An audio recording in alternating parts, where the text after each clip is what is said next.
সেটাও খুব বেশি না, সর্বোচ্চ 10 বছর লাগবে। যে বাংলাদেশ আগামী আজকে থেকে আগামী 10 বছর পরে ইনশাল্লাহ যদি আমাদের নেতা তারেক রহমান এদেশের নেতৃত্বে থাকে, আপনাদের সহযোগিতা যদি পাই, 10 বছর পরে দেখবেন সেই বাংলাদেশ এই দেশে প্রতিষ্ঠিত হয়েছে। আমাদের আপনার আমার সবার সেই স্বপ্নের বাংলাদেশ।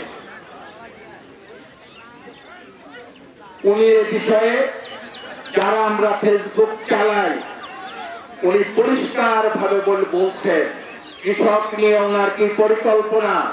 কারণ আমরা কৃষি নির্ভর দেশ,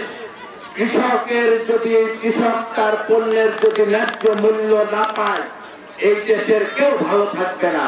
কৃষক ভালো থাকলে আমি ছুটপট করে বেড়াই, আরেকজন বিরাট কর্মকর্তা, আরেকজন বিরাট ব্যবসায়ী, সবাই ভালো থাকার পিছনের মূল শক্তি কিন্তু ওই কৃষক। সেই কৃষক নিয়ে ওনার পরিকল্পনা উনি পরিষ্কার বলছেন, সেগুলো আমরা পরে বলবো। আপনারা যারা একটু আপনাদের ছেলে বা নাতিপুতি যারা এখন ফেসবুক চালায় তাদের বলবেন যে একটু দেখাও তো তারেক রহমান কৃষকদের নিয়ে কি বলছে, চাষিদের নিয়ে কি বলছে, সাধারণ মানুষকে নিয়ে কি বলছে। সেই বাংলাদেশ আমরা ইনশাল্লাহ গড়ব আমাদের নেতা তারেক রহমানের নেতৃত্বে। সেই স্বপ্নের বাংলাদেশ কিন্তু আসলেই আমরা গড়তে চলেছি। এর মধ্যে একটা অনুরোধ আপনাদের যারা বিশেষ করে মাঠে ঘাটে যান, ওনাদের প্রতি আমার অনুরোধ, যেমন আসলে আমাদের 2-4 জনের দায় আমাদের দলকে নিতে হচ্ছে, যে হাতে গোনা 2-4 জন একটা এলাকায় হয়তো এই সাপোজ টেকালা গ্রামে 2-3 জন অরাজকতা করছে, তাই কিন্তু বিএনপিকে নিতে হচ্ছে। আগামীতে ফেব্রুয়ারি 12 তারিখে নির্বাচন, মাঠে ঘাটে অবশ্যই আলোচনা হয়। সেখানে অবশ্যই এই বড় অভিযোগ এই মুহূর্তে বিএনপির বিরুদ্ধে, যেইটাকে বিএনপি ক্ষমতায় না আসতে কি শুরু করেছে, এবার ক্ষমতায় এলে বুঝো কি করবে। আমি আপনাদের নিশ্চয়তা দিচ্ছি, বিএনপি ক্ষমতায় আসার পরে এই সমস্ত অরাজকতা 100% শক্ত হাতে দমন করা হবে। সে দলের কত বড় নেতা, আমি পতামুল্লার ছেলে বাচ্চুমুল্লার ভাই, ওইটা দল দেখবে না আগামীর বাংলাদেশে। সেই জন্য আমরা আমাদের দলের ওই সব নেতা কর্মীকেও বলছি যে তোমরা পরিবর্তন হও, নিজেদের পরিবর্তন করো, মানুষের আকাঙ্ক্ষা বোঝার চেষ্টা করো, আগামীর বাংলাদেশ কি হতে চলেছে বোঝার চেষ্টা করো। করে যারা দ্রুত নিজেদের পরিবর্তন করতে পারবা, সাধারণ মানুষের আস্থা অর্জন করতে পারবা, তারা আগামীতে দলে টিকে থাকবা, নতুবা দলে তো নাই, সমাজে প্রতিষ্ঠান আগামীতে হবে না।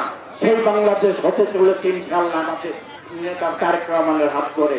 আপনারা আর ওই মাঠে ঘাটে যখন এই অভিযোগ উঠবে, আপনাদের বলি সেটা হলো এই মুহূর্তে বিএনপি তো ক্ষমতায় না, তারপরেও আমার বিশ্বাস প্রথম অবস্থায় যেমন ছিল তুলনামূলক অনেকটা কিছুটা হলেও নিয়ন্ত্রণে এসছে, এবং 12 ফেব্রুয়ারি নির্বাচনে যদি আপনাদের সহযোগিতায় বিএনপি ক্ষমতায় আসে, আর দিন তারিখ দিয়ে আপনারা লিখে রাখতে পারেন, 1 বছর পরে মিলিয়ে দেখে নিবেন যে সেই বাংলাদেশের শুরুটা অবশ্যই হচ্ছে। ওই অরাজক পার্টি, ওই অরাজকতাই সমাজ থেকে আমরা 100% দূর করব। শুধু তাই না, এই সমাজে সবাই মিলেমিশে আমরা একসাথে বাস করব। সেই সমাজ আমরা গড়তে চলেছি, যেখানে মানুষের দাম থাকবে।